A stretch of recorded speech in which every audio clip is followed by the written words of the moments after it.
Sawa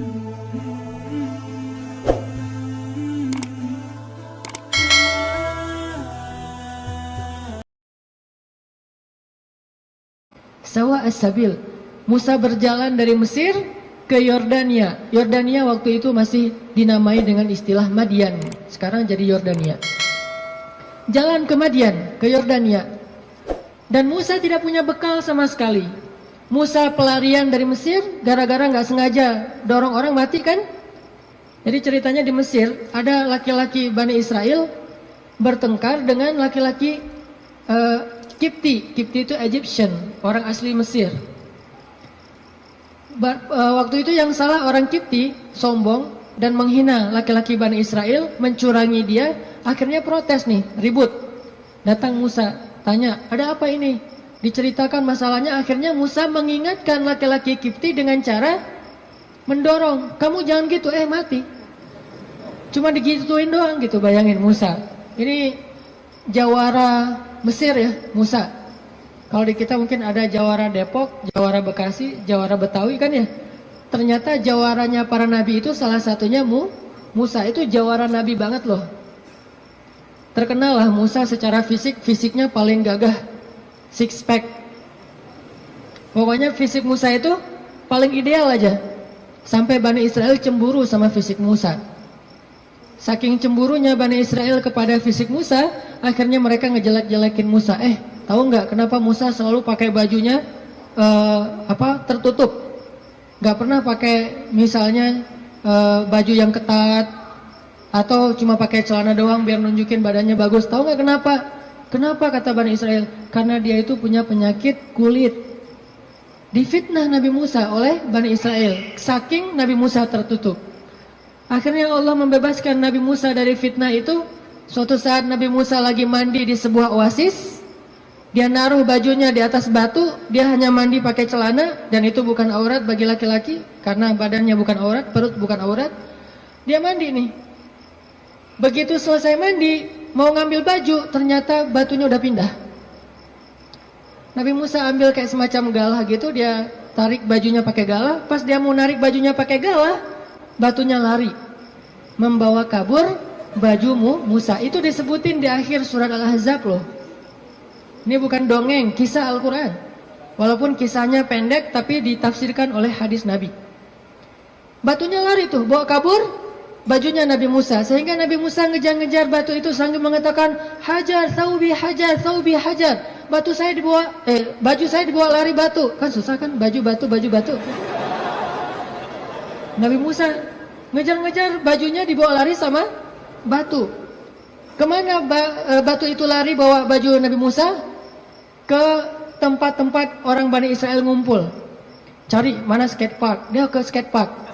Skate parknya Bani Israel. Jadi anak-anak Bani Israel lagi main skate gitu. Batu lari. Wah, dijadikan obstacle gitu. Wah, ngetrik gitu ya. Ngetrik di atas batu. Jadi kickflip segala macam gitu, ngetriknya di atas batu, dikejar-kejar sama Musa. Kirain sama Bani Israel Musa juga lagi parkur gitu, ngejar-ngejar batu. Wah, Musa parkur, ternyata Musa tuh jago parkur, badannya bagus kan. Lewat tempat skate park, lewat lagi nanti tempat anak-anak main futsal. Musa lari, ternyata Musa pelari hebat, maraton gitu. Semua tempat-tempat ngumpul anak-anak muda Bani Israel tuh batu nyamperin gitu. Ada tempat futsal, tempat skatepark, kafe. Ada orang Bani Israel lagi ngopi-ngopi gitu, lagi ngobrol nggak jelas gitu kan. Lewat batu, Nabi Musa ngejar di belakang. Wis, Musa badannya bagus. Semua orang pada ngeposting hashtag Musa keren. Viral aja. Jadi viral bahwa Musa itu ternyata badannya keren banget. Di mana-mana di repost, jadilah selebgram. Followersnya nambah. Followers apa? Bani Israel yang kagum kepada Musa. Ini bahasa saya analogikan dengan kekitaan ya. Ini hanya analogi. Udah gitu, batu itu ternyata berhenti di tengah pasar Bani Israel. Berhenti di tengah pasar. Udah lari jauh, akhirnya berhenti. Musa datang ngambil baju langsung dipakai karena malu. Walaupun bukan aurat, Musa itu menjaga diri. Gak mau mentang-mentang badannya bagus tunjukin ke cewek-cewek. Nanti cewek, selfie misalnya. Musa itu seorang nabi, terjaga. Dia nggak mau kayak gitu. Kita belum juga six pack, baru two pack lah ya. Udah pamer, posting Shrek, langsung posting. Udah gitu edit dikit biar jadi three pack. Musa udah six pack masih ngejaga biar orang-orang tidak jadi fitnah pakai bajunya. Habis pakai baju karena marah sama batu, akhirnya dipukul tuh batu sama Musa sampai batu itu retak. Bayangin, batu gede loh. Ada yang pernah pukul batu retak? Batu bata kali ya. Batu beneran nih, retak, dan tangan Musa biasa-biasa aja. Itu kekuatan Musa, makanya dorong orang dikit mati. Mungkin kalau sekarang Musa itu kayak MMA lah ya, mixed martial art gitu. Jadi bisa semua jenis bela diri. Nah, artinya Musa alaihissalam lari dari Mesir gara-gara habis dorong orang, terus dia mati, nggak sengaja. Kata Musa, ini bukan salah saya, salah setan. Kan disebutin di ayatnya, masih di surat Al-Qasas atau di surat Toha. Ini bukan salah saya, salah setan. Bukan saya yang bunuh, setan yang bunuh dia. Jadi teman-teman, satu-satunya suuzon yang berpahala itu adalah suuzon sama setan. Itu berpahala banget. Satu-satunya husnuzon yang berdosa adalah husnuzon sama setan. Jangan salah-salahin setan, kasihan, masa dikambing hitamin? Enggak, setan memang harus disalahin. Jadi kalau ada apa-apa nih gara-gara setan nih, misalnya, aduh, auzubillahi minasyaitonirrajim gitu kan, bahasa zikirnya gara-gara setan apa? Kalau bahasa sehari-hari, nih setan nih kerjaannya nih. Kalau bahasa zikirnya, auzubillahi minasyaitonirrajim. Nggak masalah. Jangan sembarangan nuduh setan buat jahat atau makar. Buktikan dulu gitu kan ya? Nggak, setan memang boleh disuuzonin, satu-satunya makhluk yang boleh. Lari dari Mesir. Nggak punya makanan, nggak punya bekal, nggak punya duit, pokoknya jalan dari Mesir ke Madian, jalan kaki itu nggak punya bekal apa-apa, bayangin. Sehingga Musa berhari-hari hanya minum air, nggak makan apapun. Air karena gratis, begitu hujan dia minum, ada genangan air kayak oasis gitu dia minum. Kalau makanan dia nggak mau, kenapa? Karena setiap dia menemukan kebun kurma, dia tidak menemukan pemiliknya, sehingga dia tidak berani makan satu butir kurma pun yang bukan miliknya. Musa alaihissalam sawa as-sabil, tetap di jalan Allah, jangan melenceng, jangan bikin Allah kecewa. Jangan sampai kita ngelakuin sesuatu yang Allah itu nggak ridho. Makan, minum, ikhtiar, ta'aruf dan segala macam. Pokoknya sawa as-sabil. Kalau kita sawa as-sabil, nggak usah khawatir, Allah yang jamin. Musa lapar, nggak metik kurma sembarangan, tetap aja biarin lapar. Sampai di Madian, dalam keadaan lapar banget, hanya minum air putih selama beberapa hari, belum makan. Sampai di Madian, tiba-tiba Musa ngelihat di sebuah oasis yang rindang, ada sekelompok orang penggembala lagi ngasih minum ternak-ternak mereka, onta. Dan yang disebut dengan gembala di zaman para nabi, itu satu gembala bisa punya ratusan ekor onta loh. Jadi bayangin kalau ada 10 penggembala aja nih, berarti lebih dari 1000 ekor onta. Dan tahu nggak berapa banyak onta kalau minum? Onta itu kalau minum hampir seperti gajah. Dan dia minum bukan karena haus, dia minum itu karena menabung air. Dia nampung air di punuknya. Sehingga kalau dia melakukan perjalanan panjang, dia nggak perlu minum dalam waktu seminggu pun nggak masalah, karena dia akan mengambil air dari punuknya yang disimpan. Jadi ada penyimpanan air di belakangnya, kayak tangki air gitu, kayak toren.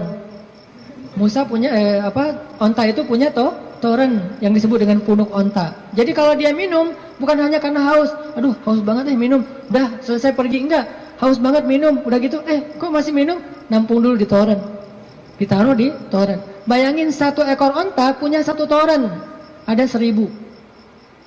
Berapa lama nunggu ngantrinya tuh? Dah, waktu itu Musa ngelihat di antrian paling belakang ada 2 cewek. Ceweknya solehah, malu-malu di belakang, megang onta. Onta mereka nggak terlalu banyak, mungkin sekitar 10 atau 15 gitu pegang. Tapi paling belakang nungguin sambil berdiri culang-culang gitu. Gimana nih gitu-gitu kan, bingung kan, cewek berdua di antara banyak cowok. Ini ciri-ciri calon istri ideal tuh gitu. Jadi kalau lihat cewek lagi culang-cilang, nah ini calon saya nih. Kemana Neng? Lagi nunggu angkot. Angkot kemana? Angkot ke Bandung. Ke Bandung mah nggak ada angkot dari Depok gitu. Naik kereta atau naik travel. Oh iya, saya nggak pernah ke Bandung. Ya udah saya temenin. Jangan gitu ya. Artinya ada ciri-ciri solehah, yaitu orangnya bingung karena malu, bukan bingung karena nggak paham ya, tapi bingung karena malu nih gimana nih, serba sering salah tingkahnya gara-gara malu. Kalau ada cowok-cowok, aduh gimana masuknya ya, cowok pada duduk semua di depan masjid, mau masuk ke masjid ada aja di teras banyak cowok, dia bingung. Itu calon istri ideal banget tuh. Jadi kalau ngelihat cewek kebingungan, berdoa pada Allah, ya Allah berikan saya seorang istri yang lagi kebingungan. Cari yang bingung-bingung gitu teh. Karena yang bingung itu pasti rasa malunya besar, kehormatannya luar biasa, menjaga diri. Kalau dia nggak menjaga diri mungkin nggak akan terlalu kebingungan. Dia akan, walaupun nggak semua yang berani, yang cekatan itu berarti bukan orang soleha, bukan. Cuman salah satu cirinya itu adalah punya rasa istihya, malu-malu. Jadi kalau ngomong Assalamualaikum, Waalaikumsalam, ngomongnya membelakangi gitu ya, itu salah satu ciri-cirinya. Pas ngeposting di Instagram kita stalking gitu, kita kepoin Instagramnya, ternyata fotonya semuanya foto bunga-bunga, nggak ada foto orangnya. Ada kaktus, ada apa gitu, foto-foto bunga. Kalau ada foto orangnya pun foto KTP. Hitam putih pula, segini. Kayak orang foto paspor ya. Kalau pakai kacamata suruh buka kacamatanya. Terus disuruh deketin matanya, melotot lagi, baru difoto, posting di Instagram foto. Kalau gitu berarti beda lagi nih karakternya. Karakter yang istrinya Musa malu-malu di belakang, duduk aja berdua, nungguin. Akhirnya karena ngelihat ini perempuan kok ngantri berdua, Musa samperin. Datang Musa nanya, "Ma khotbukuma?" Segitu doang pertanyaannya, jadi jangan panjang-panjang. Jangan nanya nomor handphone, jangan nanya akun Instagramnya apa, jangan basa-basi segala macam, jangan tiba-tiba pura-pura salah nomor telepon yang nyasar. Nanya aja, "Ma khotbukuma?" Ada apa? Kenapa kayak gini? Kenapa di belakang? Kenapa? Bahasa sederhananya adalah kenapa kalian berdiri saja di sini? Ma khotbukuma? Apa masalah kalian? Kedua perempuan ini terus bilang, kami tuh pengen ngasih minum ternak kami, tapi nggak bisa soalnya laki-laki itu banyak yang ngerumunin air dan kami nggak enak kalau mau desak-desakan dengan mereka. Sedangkan ayah kami sudah tua, nggak bisa memberikan minuman ternak. Musa melihat perempuan ini butuh pertolongan, akhirnya Musa ngambil ternaknya. Nggak banyak ngomong. Emang ternaknya namanya siapa? Salah tanya lagi kan ya. Basa-basinya lebay, salah. Udah aja ambil ternaknya, kemudian dibawa oleh Musa, diberi minum. Bayangin Musa yang dalam keadaan capek banget, lapar, perjalanan jauh, masih sanggup memberi minum ternak. Dan dulu cara ngasih minum ternak, itu ngambil timba, timbanya tuh kayak ember, kalau di kita ember, kalau orang Arab nyebutnya timba. Dalwun itu ember besar, dia ambil nggak pakai tali, turun ke dalam sumur, sumurnya besar gitu, ngambil air, naik lagi ke atas, ngasih minum kepada onta, turun lagi ke bawah, naik lagi ke atas. Bayangin tuh, lumayan kan? Buat latihan otot. Musa turun, naik ke atas, bawa minuman untuk ternak. Ada 10 onta, bayangin, minimal 10 ember. Dalam keadaan lapar, lemes, perjalanan jauh, lelah, kurang tidur. Coba, kekuatan Musa. Dan itu langsung diketahui oleh cewek-cewek nanti, bilang dia itu orang yang kuat luar biasa. Kasih minuman ternak, udah selesai itu, dikasih lagi ke cewek-ceweknya pada pulang, jazakallah khair, wa iyyakum, pulang aja. Musa, setelah mereka pulang, nggak pura-pura apa gitu, aduh, di sini warung Padang di mana ya? Nggak nanya-nanya gitu. Nggak minta kepada perempuan itu balasan apapun. Di sini warung Padang di mana, di sini KFC di mana atau apa gitu. Dia cuma menyerahkan onta perempuan itu, kemudian dia kembali ke tempat yang teduh. Sampai di tempat yang teduh, dia berdoa lagi kepada Allah. Apa kata Musa? Kata Musa, Rabbi inni lima anzalta ilayya min khairin fakir. Ya Allah, saya fakir. Fakir itu butuh banget. Ya Allah, saya butuh banget rezeki darimu. Saya lapar. Ngomong ke Allah Subhanahu wa Ta'ala. Saya lapar ya Allah, saya butuh kebaikan darimu karena saya sangat kekurangan sekarang, fakir sekali. Dalam keadaan lagi lelah kayak gitu, Musa kalau ada masalah apa-apa, Robbi, coba bayangin ayat 22 Robbi, ayat 24 Robbi, ayat-ayat sebelumnya dan sesudahnya juga Robbi, ada masalah dikit Robbi, minta kepada Allah. Ketemu seseorang yang mungkin kayaknya ngeklik banget dan soleha nih atau soleh, jangan ngomong ke dia dulu, ngomong ke pemilik hatinya dulu, Robbi, yang itu tuh. Nanti Allah tiba-tiba ngeklik hatinya, udah jalan, balik lagi ke belakang. Ada apa Kang? Enggak manggil. Kayak tadi ada yang manggil perasaan. Ternyata yang manggil bukan suara, tapi hati, perasaannya yang manggil. Oh, ya, kita kan nggak mau malu-maluin cewek ya. Jadi yang ngomong kayak gitu tuh kita, oh iya saya tadi manggil, mau nanya. Ini kalau mau misalnya masjid yang terdekat di mana ya? Tanya masjid kita sih biar sore gitu ya. Masjid terdekat di mana? Oh, masjid ya.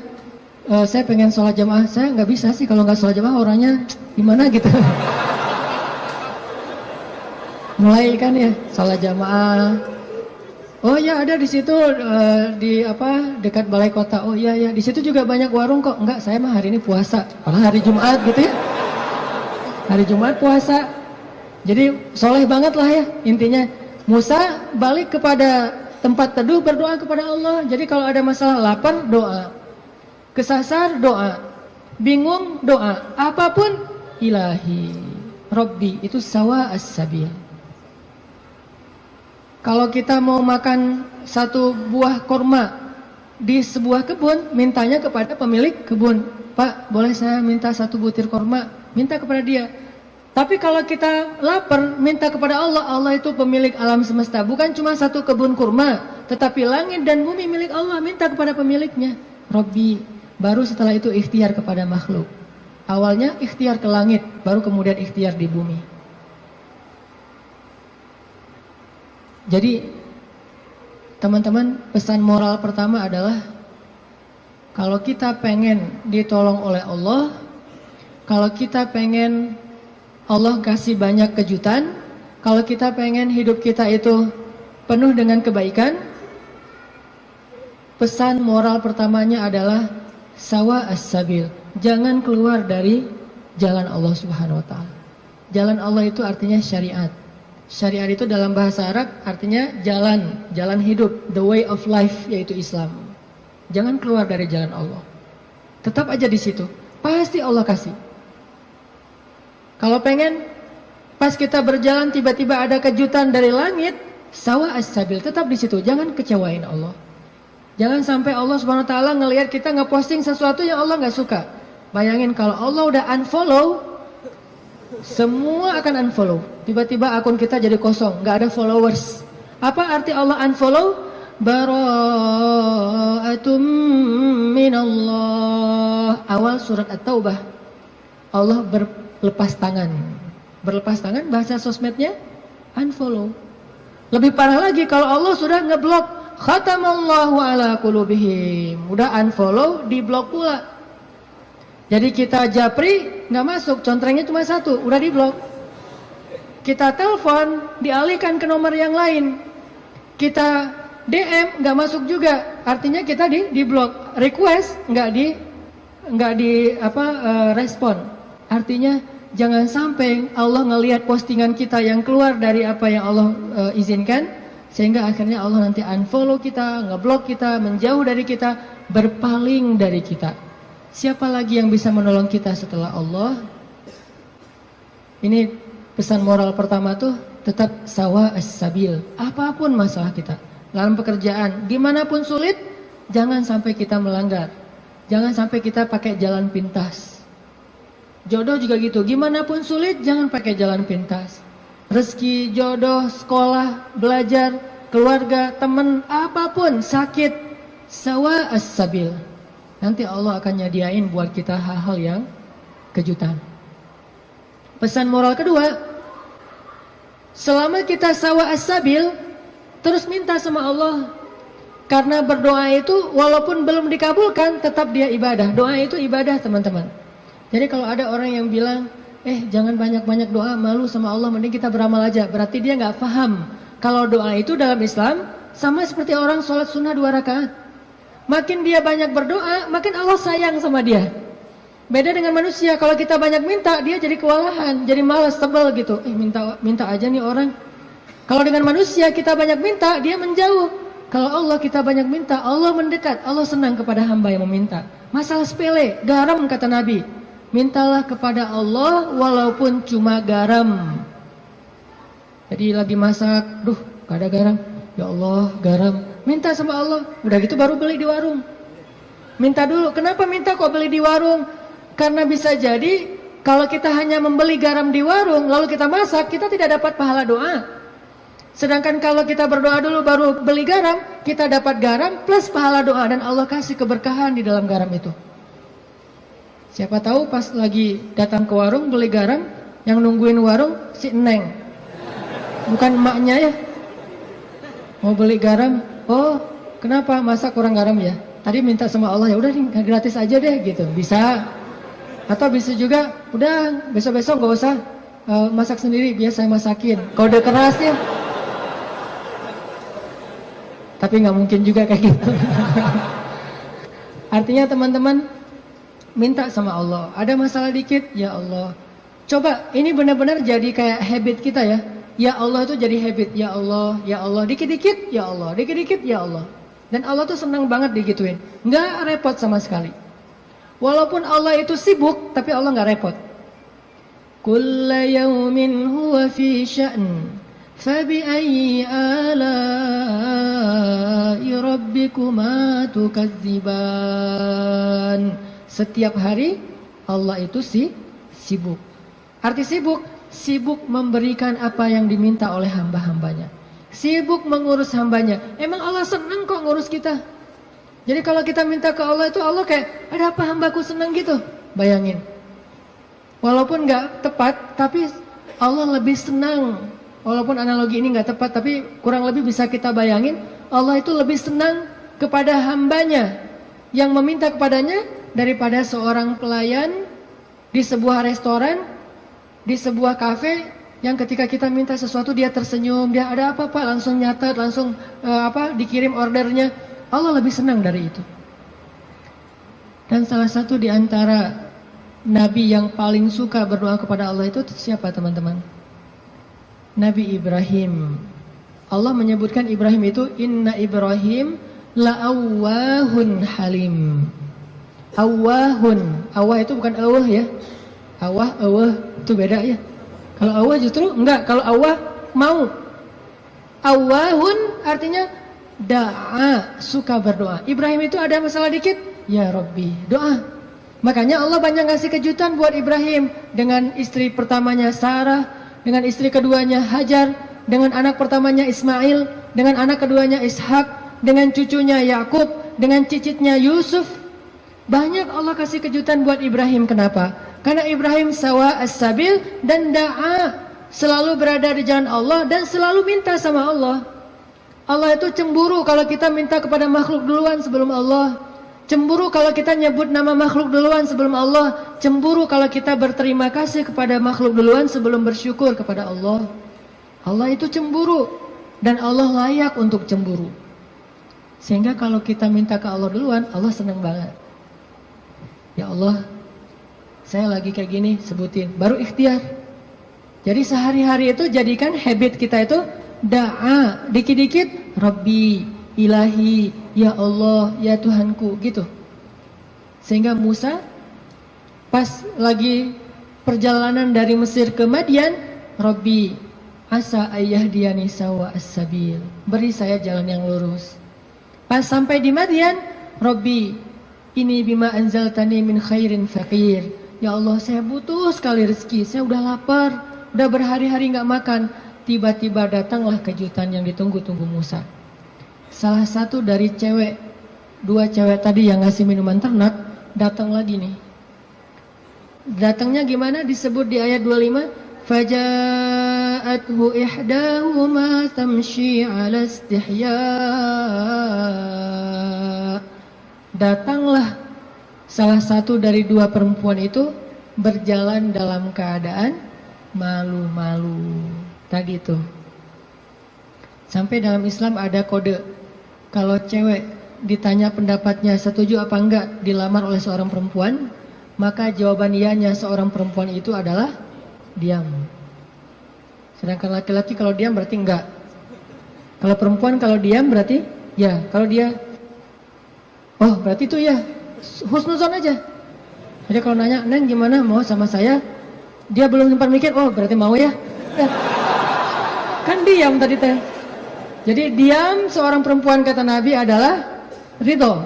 Diamnya adalah ridho. Karena kalau dia tidak ridho, dia mungkin akan merespon dengan bahasa-bahasa yang baik. Atau bahasanya bukan diam, pasrah. Saya ikut aja gimana emak sama abah gitu. Ini berarti ridho. Bukan berarti dia, kamu kok gitu sih sama aku, kamu nggak sayang, nggak cinta dan segala macam gitu. Dia mah nggak akan ngomong kayak gitu. Dia diam atau dia bilang ya udah ikut aja, berarti dia ridho. Itu sifat perempuan yang sebenarnya. Pada dirinya itu ada malu.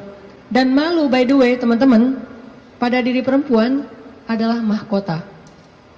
Makin besar rasa malunya, makin tinggi nilainya. Makin besar rasa malunya, makin besar mahkota yang dia pakai. Jadilah dia seorang putri. Makin besar, jadilah dia seorang ratu. Mahkotanya perempuan yang solihah adalah istihya, punya sifat malu-malu, nggak pakai in. Malu-malu aja, malu-malu, kemana-mana malu, malu-malu. Itu mahkotanya perempuan. Walaupun bukan berarti ketika yang ada perempuan nggak malu dia berani gitu, nggak punya mahkota, bukan. Ini hanya salah satunya. Dan tetap itu kebaikan. Kalau dia nggak terlalu besar dominan dengan sifat malu, mungkin dia dominan dengan sifat yang lain. Tapi yang jelas sifat malu ini kebaikan. Kata Nabi, kalau tidak punya malu, maka seseorang akan lakukan apa yang dia suka. Berarti malu itu sebagian dari kehormatan. Malu itu sebagian dari harga diri. Sehingga kalau orang udah nggak punya sifat malu, maka dia kehilangan harga diri dan kehormatan, dia akan lakukan apapun yang dia suka. Jadi malu anugerah dari Allah untuk perempuan. Aisyah pemalu. Saking pemalunya Aisyah, kalau lagi malu wajahnya kemerah-merahan, pink. Pink dalam bahasa Arab humairo. Pink itu humairo. Aisyah itu kalau lagi malu pink wajahnya. Sehingga kalau Nabi melihat wajah Aisyah pink, humairo, Nabi senang melihat Aisyah, oh Aisyah lagi malu, Aisyah lagi senang, Aisyah lagi tersipu-sipu, sehingga wajahnya menjadi pink.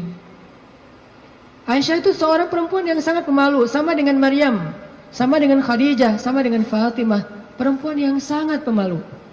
Coba teman-teman renungkan kisah gimana pemalunya Aisyah.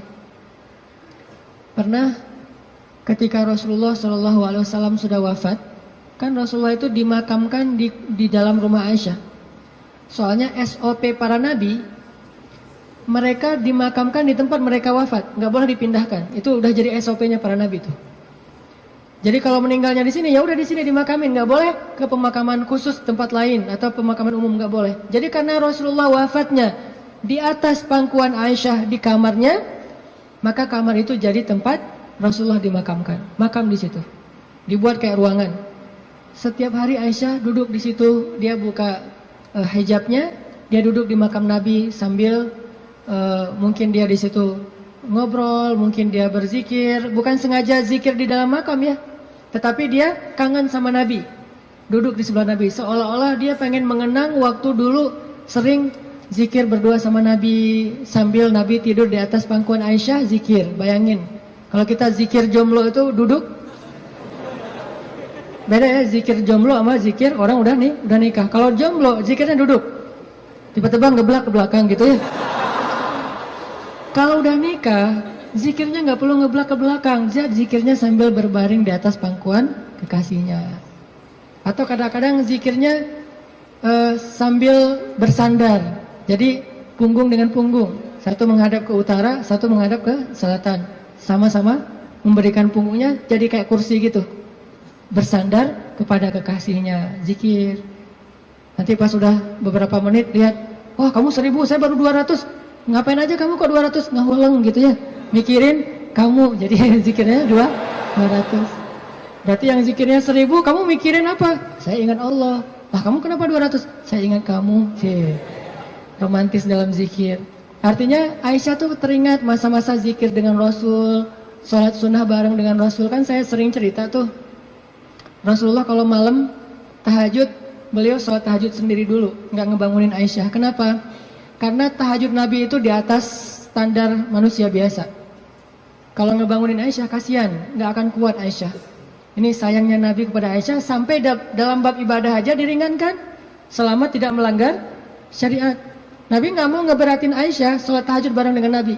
Aisyah, tahajud yuk. Hayu, kata Aisyah. 1 rakaat Al-Baqarah, Ali Imran, An-Nisa, Al-Maidah, Al-An'am. Siapa yang kuat? Nggak usah Aisyah, Abdullah ibnu Mas'ud aja pernah jadi makmum dadakan di belakang Nabi, itu hampir batal sholatnya. Wah, Nabi lagi sholat tahajud, nggak makmumin udah aja makmumin. Nabi baca Alif Lam Mim, Dzalikal Kitabul La Raiba Fi. Abdullah masih antang-antang aja. Lama-lama kok udah setengah juz ya perasaannya. 1 juz, 2 juz, sampai selesai Al-Baqarah. Mulai ini Abdullah curiga nih, masuk lagi Alif Lam Mim, Ali Imran. Masuk lagi Ya Ayuhan Nas, An-Nisa. Masuk lagi Al-Maidah. Masuk Al-An'am, 7 juz 1 rakaat. 7 juz 1 rakaat. Kita 1 rakaat 7 surat. An-Nas, Al-Falaq, Al-Ikhlas. Dari ujung aja pokoknya 7 surat. Ini 7 juz 1 rakaat. Atau kadang-kadang kita 7 rakaat 1 surat, yaitu Al-Ikhlas terus. Asal sholat pasti Al-Ikhlas. Walaupun kalau dia membaca Al-Ikhlas itu karena cinta kepada surat itu, dia akan masuk surga dengan surah Al-Ikhlas. Masalahnya kita benar nggak sih cinta ke Al-Ikhlas? Kan kita suka pakai hadis sahabat itu ya. Ada sahabat kalau ngeimamin pasti bacanya Al-Ikhlas tuh kan. Sahabat aja bacanya Al-Ikhlas mulu. Sampai dilaporin ke Nabi, ya Rasulullah, dia tuh kalau ngimamin kurang variatif, kurang variatif gimana? Ayatnya monoton, Al-Ikhlas saja nggak ganti-ganti. Dipanggil sama Nabi, kenapa kamu bacanya kok Al-Ikhlas saja nggak yang lain? Ya Rasulullah, saya cinta dengan surat itu. Karena di surat itu disebutin sifat-sifat Allah. Nabi tersenyum mengatakan, kamu masuk surga karena apa yang kamu cintai. Pertanyaannya, kita gitu atau ada modus lain? Al-Ikhlas itu nggak perlu mikir dan cepat kan?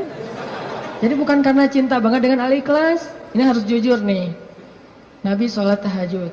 Udah selesai tahajud, baru ngebangunin Aisyah pas witir. Jadi Aisyah itu diajak sholatnya pas witir. Aisyah, witir yuk. Kan Aisyah manja-manja gitu kan ya. Susah bangunnya, akhirnya dipercikin air di wajahnya sama Nabi. Kan saya sering bilang, percikan air ke wajah calon kita. Kalau belum ada, latihan pakai guling dulu. Guling di latihan. Biar pas mercikinnya itu enak gitu. Kalau ini ada lebih rezeki sedikit, beli nano spray.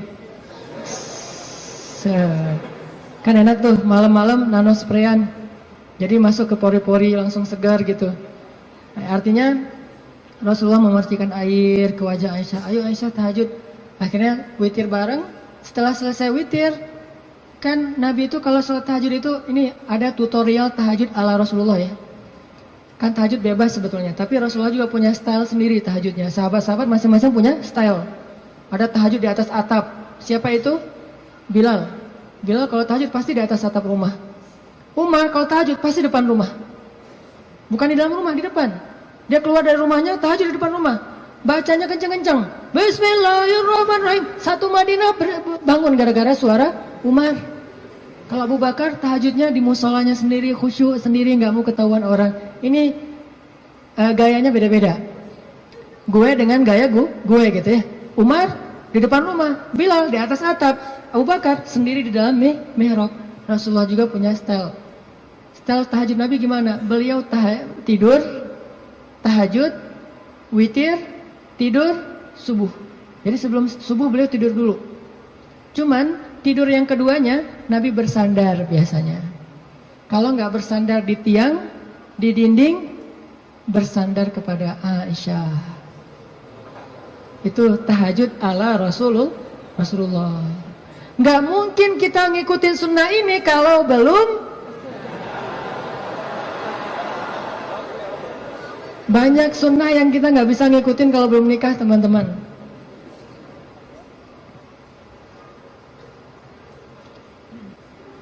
Ya, waktu jam 11.25, sebentar lagi ya, 5 menit aja lagi. Ini kisah Musa. Lanjut ya, dipotong ya. Jadi Nabi SAW itu dengan Aisyah, kalau tahajud membangunkan Aisyah dan tidak membiarkan Aisyah, artinya Nabi SAW mengajarkan kepada kita bagaimana beliau memperlakukan istrinya, bagaimana rumah tangga beliau, yang itu kemudian menjadi kebaikan kepada Allah. Jadi mendapatkan istri untuk lebih dekat kepada Allah, biar bisa tahajud bareng. Coba bayangin teman-teman, kita pengen nikah, kenapa kamu pengen cepat-cepat nikah? Karena pengen buka puasa berdua. Bentar lagi Ramadan nih, masa puasa sahur masih sendiri kan? Kenapa kamu pengen nikah? Pengen tahajud berdua. Kenapa kamu pengen nikah? Pengen ngaji berdua, store hafalan. Suaminya hafal surat Al-Ikhlas, store gitu ke istrinya. Kan baru hijrah, Al-Ikhlas dulu kan? Al-Fatihah, Al-Ikhlas. Nanti istrinya store. Store-nya apa? Surah Al-Isra. Ternyata istrinya hafizah. Ya, suaminya baru hijrah. Jadi Al-Ikhlas versus Al-Isra. Beda banget kan? Al-Ikhlas juga masih banyak salah, kulawahan gak lewat-lewat gitu. Atau kuliah ayyuhal kafirun gak khatam-khatam, muter. Kan la abudu mata abuduan terus aja di situ kan? Ini karena belajar, baru belajar. Istrinya udah Al-Isra, Maryam, Toha, Qasas segala macam. Kenapa pengen nikah? Karena pengen bareng mendekat kepada Allah SWT. Itu yang di Musa cari. Akhirnya perempuan itu datang menemui Musa, sebagaimana Aisyah sangat pemalu. Tadi nggak tuntas ceritanya, next time insyaallah. Datanglah perempuan itu kepada Musa bilang, ayahku pengen ngundang kamu dinner di rumah.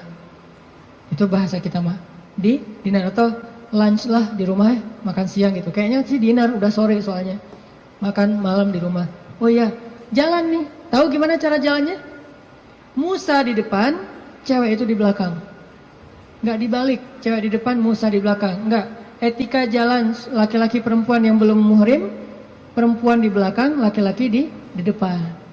Supaya apa? Supaya tidak melihat bagaimana cara jalannya. Terus kan Musa nggak tahu rumahnya kemana, gampang, tinggal di Sherlock aja. Kalau nggak Sherlock, kitanya yang jadi Google Map gitu, jadi kayak Waze gitu. Belok kanan, turn right, turn left, after one, gitu. Tinggal Musa belok kanan, belok kiri. Yang penting Musanya di depan, perempuan itu di belakang. Dan itu etika yang luar biasa. Sehingga perempuan ini menyimpulkan, laki-laki ini selain kuat, ternyata amanah, nggak caper, nggak sok-sok dekat gitu. Kan kita lagi di perjalanan, daripada kamu diganggu orang biar aku jagain. Nggak. Musa itu orang yang sangat amanah. Jadi kalau belum nikah aja dia sangat jaga, jangan sampai membuat perempuan ini tercela, apalagi setelah menikah. Sampai di rumah, cewek ini ngomong ke ayahnya, ya abah, bapak gitu ya, ya abati. Itu laki-laki itu kuat dan amanah loh. Kalau ayah butuh pekerja, kayaknya dia yang paling tepat jadi pekerja di rumah kita. Ini sebetulnya kode. Perempuan kalau ngomong dengan bahasa kayak gini, berarti dia perhatian. Kalau dia udah bisa menyimpulkan dia kuat, dia amanah, dia tepat sebagai pekerja, berarti dia perhatian. Kalau enggak, dia nggak akan ngasih komentar. Ayahnya paham, ini bahasa elegan orang zaman dulu. Kalau sekarang kan, ya pengen nikah gitu kan, vulgar kan ya. Kalau dulu kode tuh, ya itu kayaknya cocok bekerja ke kita. Kata ayahnya, oh ya nanti ayah bicara sama dia. Ayahnya bukan menawarkan Musa bekerja, tapi menawarkan Musa nih nikah. Saya akan nikahkan kamu dengan salah satu dari putri saya. Terserah kamu yang mana yang kamu sukai. Maharnya bekerja kepada saya selama 8 tahun. Akhirnya Musa pun menikah dengan salah satu dari 2 perempuan itu. Dan perempuan inilah yang mendampingi Musa untuk berdakwah di Mesir melawan Fir'aun. Dan inilah kisah yang luar biasa. Nabi Musa mencari cinta itu untuk lebih dekat kepada pemilik cinta. Nabi Musa mencari cinta makhluk agar bisa mendapatkan cinta Allah Subhanahu wa taala. Bukan justru ketika ngedapetin cinta makhluk kehilangan cinta Allah. Ini namanya fokus. Teman-teman, pesan moral ketiga berarti adalah apa? Setelah sawa as-sabil, banyak berdoa. Yang ketiga adalah jadilah seseorang yang menyempurnakan hubungan kita dengan Allah dengan cara menikah.